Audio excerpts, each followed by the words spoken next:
comme première présentation, on a Laurent Chiasson-Poirier et Mathieu Bergeron qui vont faire une présentation qui s'intitule « Conception d'un capteur-processeur intelligent intégré dans un système micromécanique ». Ils sont dirigés par le professeur Julien Sylvestre dans le groupe de recherche qui étudie l'intelligence artificielle dans les microsystèmes électromécaniques, les MEMS. Les premières simulations ayant établi en 2017 qu'il est possible d'effectuer efficacement diverses tâches dans la reconnaissance vocale à l'aide de ces systèmes miniatures. Les premiers prototypes de puces neuromorphiques ont été fabriqués dans les salles blanches de l'Institut interdisciplinaire d'innovation technologique. Ça sonne intéressant comme un film de science-fiction. Afin de permettre la démonstration physique du système en 2018, depuis cette première mondiale, le groupe de recherche s'intéresse maintenant à l'intégration de fonctions de détection à même la puce afin de démontrer diverses applications de contrôle, surveillance et classification. Je pense que vous allez peut-être dépasser votre limite de mots, mais enfin, juste la parole. Merci de les accueillir chaleureusement. Bonjour et merci beaucoup de nous recevoir au Bistro Brain. C'est super agréable pour nous d'être ici. Je vais commencer. Essentiellement, on va vous présenter un nouveau type de capteur sur lequel on travaille en ce moment. Ça s'appelle des capteurs neuromorphiques, puis ça intègre un peu une portion de processing et de capteurs.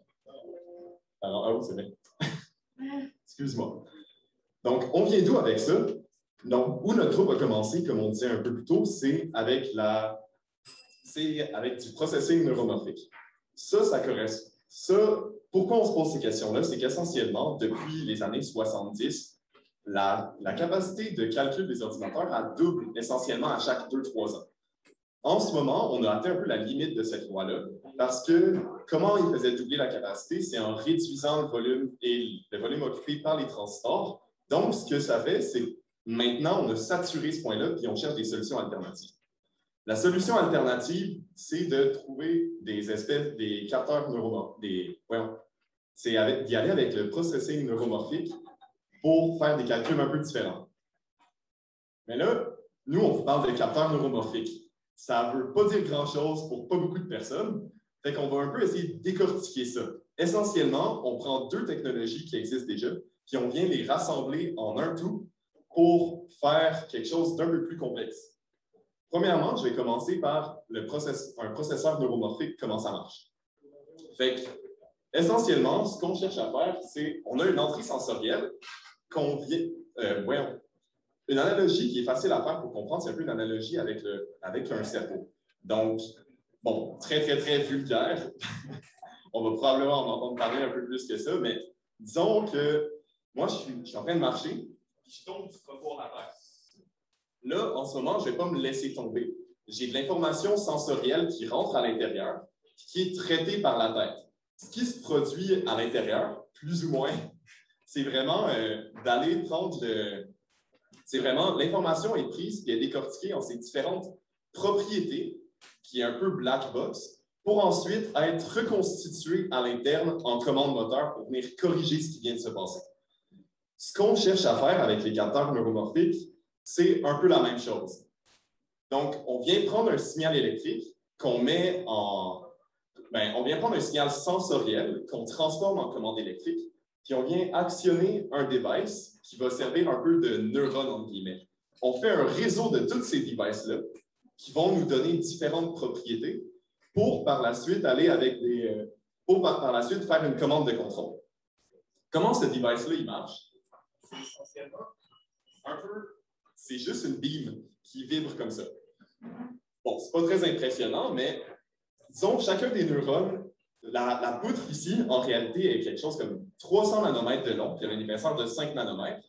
Puis ce qui se produit, c'est qu'elle réagit non linéairement aux impulsions électriques. Donc, ça nous permet de venir générer des propriétés qui sont, entre guillemets, intéressantes. Maintenant, pour la deuxième portion, ça, c'est la portion vraiment accéléromètre capacitif. Donc, ce qu'on cherche à faire, c'est de venir coupler un accéléromètre, c'est de venir détecter une accélération. Ça, comment ça marche, c'est beaucoup plus simple que la première portion. Donc, c'est essentiellement une masse qu'on vient ici, puis elle vient bouger, qui est sensible à l'accélération avec des petits ressorts qu'on vient fabriquer comme ça. Quand elle bouge, on a appliqué un voltage entre la masse et le ressort. Quand elle bouge, la capacité du système au complet vient changer. Donc, on est capable de faire un lien avec l'accélération qui est subie, puis par la suite, l'accélération qui est subie, puis une mesure de voltage. Donc, une fois que ça c'est fait, nous, ce qu'on a fait, on a essentiellement pris chacun des deux devices pour en faire un processeur neuromorphique qui est influencé par l'accélération. Donc, maintenant, on a remplacé notre électrode par... Oups, mauvais sens de la manette. On a remplacé notre électrode par la poutre. Donc, la drive qu'on utilisait maintenant influence le processeur neuromorphique. Ça, ce que ça vient faire, ça nous permet d'avoir des neurones qui sont plus activés par des signaux électriques, qui sont, par des signaux électriques, mais actionnés par des signaux physiques, comme une accélération. Puis ça nous fait un capteur neuromorphique. Puis bon, un peu plus une animation pour comment ça marche. Au début, quand la bille est très proche de la poutre, ça oscille beaucoup. Puis quand elle s'éloigne, ça oscille un peu moins. C'est pas quelque chose de linéaire, puis ça varie beaucoup en fonction des propriétés de la poutre qu'on a fabriquée ou dépendamment de la poutre du réseau, ce qui explique un peu la variabilité de nos signaux. Ensuite, on vient intégrer tous ces signaux-là du réseau numériquement pour avoir une commande désirée.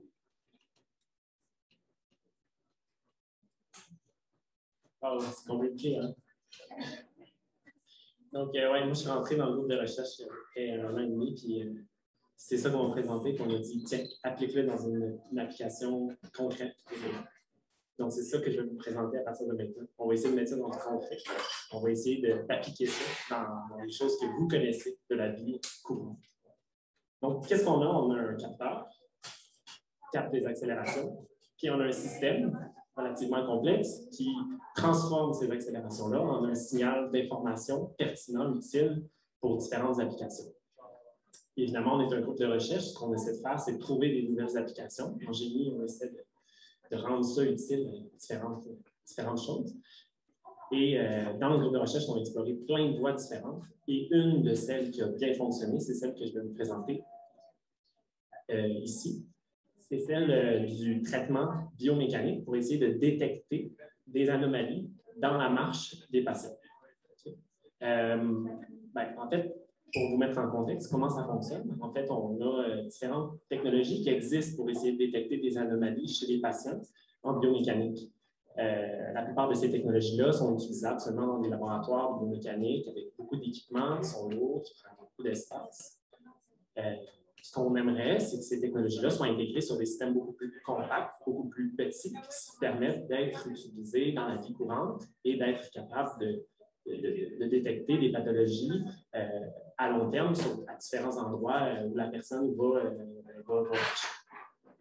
Donc, ce qu'on veut, c'est c'est utiliser notre système pour détecter des anomalies à partir des accélérations du pied. En gros, c'est ça la preuve de concept qu'on veut essayer de démontrer avec notre système ici. Pour faire ça, pour faire cette preuve de concept-là, évidemment, on a besoin d'accélération. C'est la source, la base de ce qu'on a besoin pour pouvoir utiliser notre device, c'est des accélérations. Et pour faire ça, on a eu fait affaire avec un laboratoire de recherche en kinésiologie à Québec, qui, eux, nous ont capté des accélérations à même du pied. Et ils ont fait ça à la fois avec des patients sains et à la fois avec des patients qui avaient des pathologies de marche, des patients qui avaient des problématiques. Nous, ce qu'on veut, en fait, c'est utiliser ces données-là pour les détecter à partir de notre propre accélérateur. Donc, la deuxième étape, ça a été de reproduire ces accélérations-là dans notre laboratoire à nous, ici, au 3IP à Sherbrooke. Pourquoi on fait ça? C'est simplement parce que notre système n'est pas encore atteint une certaine maturité qui lui permet de s'intégrer directement sur les patients. Il faut encore utiliser tous nos équipements externes qui sont seulement dans notre laboratoire. Évidemment, les prochaines étapes, ça va être de l'intégrer directement sur les patients, mais une première preuve de concept, c'est fait dans nos laboratoires ici à Sherbrooke. Donc, pour répéter ces accélérations-là, on a besoin de systèmes de vibration, des systèmes qui vont bouger. Donc, les deux systèmes qu'on voit ici, ça nous permet de répéter de manière artificielle ce qu'on a capté chez les patients. Donc, c'est les mêmes mouvements, les mêmes accélérations qui sont reproduites mais cette fois-ci sur des systèmes externes dans notre laboratoire. Puis sur ce système-là qui bouge, bien, on vient poser notre accélération, puis on vient essayer de simuler des situations où il y a à la fois des gens avec des pathologies et des gens avec des marches normales qui vont être mélangés ensemble, puis on essaie de voir si notre système est capable de détecter une marche normale d'une marche pathologique. Donc, on voit ici une application qu'on a démontrée dans la dernière année. Donc, on répète les accélérations, mais avec notre système mécanique. On voit ici à gauche, dans le fond, on voit ici à droite, dans le fond, les accélérations qui sont produites, puis à certains moments, les accélérations deviennent pathologiques. Avec des exemples d'entraînement, étant donné que c'est un système qui fonctionne par entraînement, c'est-à-dire qu'il voit différents exemples, puis il est capable d'apprendre si les exemples sont pathologiques ou non. Ensuite, on est capable de reproduire différentes situations où les accélérations produites sont pathologiques ou non. Et ensuite, on peut faire plusieurs exemples, puisqu'on a pu démontrer qu'on avait un très bon taux de détection des zones dans lesquelles l'accélération était pathologique et parfois elle était normale. Donc, on avait vraiment un système qui démontrait une application où on pouvait détecter des anomalies directement avec l'accélération du pied. Donc, ça, c'est une des applications. Cette application-là, elle montre différents avantages de nos technologies. Elle montre notamment le fait que c'est un système qui est compact, qui prend peu de volume, qui prend peu de masse. Donc, c'est vraiment avantageux pour des systèmes qui sont portatifs, comme dans l'application de biomécanique. On voit aussi que c'est un système qui consomme peu d'énergie parce que la plupart du processus de traitement qui se fait, qui remplace l'intelligence que normalement on aurait fait avec un processeur informatique, là, on le fait avec un système mécanique qui demande beaucoup moins d'énergie. Donc, ça, c'est tout l'aspect autonomie qui vient gagner en termes d'énergie nécessaire pour faire le processus de calcul. Mais il y a une dernière chose aussi qu'on n'a pas encore tout à fait démontré en faisant cette première application-là, c'est l'aspect versatile d'un système. Étant donné que c'est un système qui fonctionne par entraînement, donc comme je vous l'ai dit tout à l'heure, avec des exemples, on est capable de reproduire différentes fonctions intelligentes complexes de traitement. Donc là, cette fois-ci, on veut démontrer qu'on ne peut pas seulement le faire juste pour la biomécanique, mais sur plusieurs types d'exemples différents. Et pour ce faire, on développe d'autres applications dans notre groupe de recherche, non seulement pour la détection d'anomalies en biomécanique, mais aussi la détection d'anomalies sur des machines, sur des technologies de transport ou sur du contrôle pour la robotique, comme des drones ou des pendules inversées.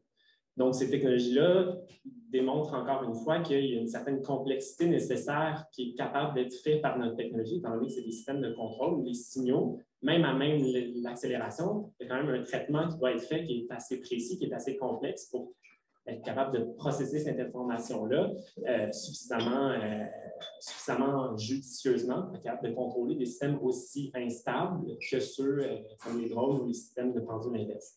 Donc, c'est des systèmes complexes et difficiles à contrôler, étant donné toute l'instabilité de ces systèmes. C'est ce qu'on essaie de démontrer, d'utiliser notre système pour faire le contrôle ou faire la détection de ces différents types d'applications. Dans le futur, évidemment, on voudrait aller beaucoup plus loin, qui est essayer d'aller chercher le maximum possible de valeur ajoutée de cette technologie-là. Donc, il y a plein d'applications possibles. Évidemment, comme on en a parlé un peu, beaucoup d'applications dans le contrôle qualité au sens large. Donc, il y a plein d'applications en transport et en usine intelligente où c'est possible d'intégrer ces capteurs-là. Ça augmenterait vraiment le côté valeur ajoutée de notre technologie. Puis aussi le fait que c'est des systèmes qui sont capables de traiter les données en continu avec peu d'énergie nécessaire pour faire fonctionner la technologie. Et aussi, l'avantage d'une technologie qui est compacte permet de faire plein d'applications dans la robotique miniature, puis les systèmes portatifs, un peu comme celle que je vous ai présentée aujourd'hui. Toutes ces idées-là, en fait, nous mènent à rêver et à trouver des applications futures, puis aussi d'explorer un peu des variations un petit peu de notre technologie. Donc, on développe d'autres variations, d'autres applications. Puis ça nous mène à rêver et à développer des nouvelles idées. Fait que je vous laisse avec toutes ces belles idées-là qui pataugent là, dans le groupe de recherche sur lequel on discute tous les jours. Donc, merci beaucoup. Puis, je dois aussi dire d'ailleurs que tout ce travail-là, c'est vraiment cool, mais c'est vraiment une équipe qui travaille là-dessus. Là. On est quand même plusieurs. En ce moment, on est plus que 6 ou 7 à travailler dans un groupe de recherche, puis chacun met son petit bout de main à la pâte là, pour pouvoir faire fonctionner ça. Puis, c'est ça qui est si beau dans ce travail-là, c'est vraiment un travail d'équipe, puis c'est vraiment le fun. Donc, merci beaucoup.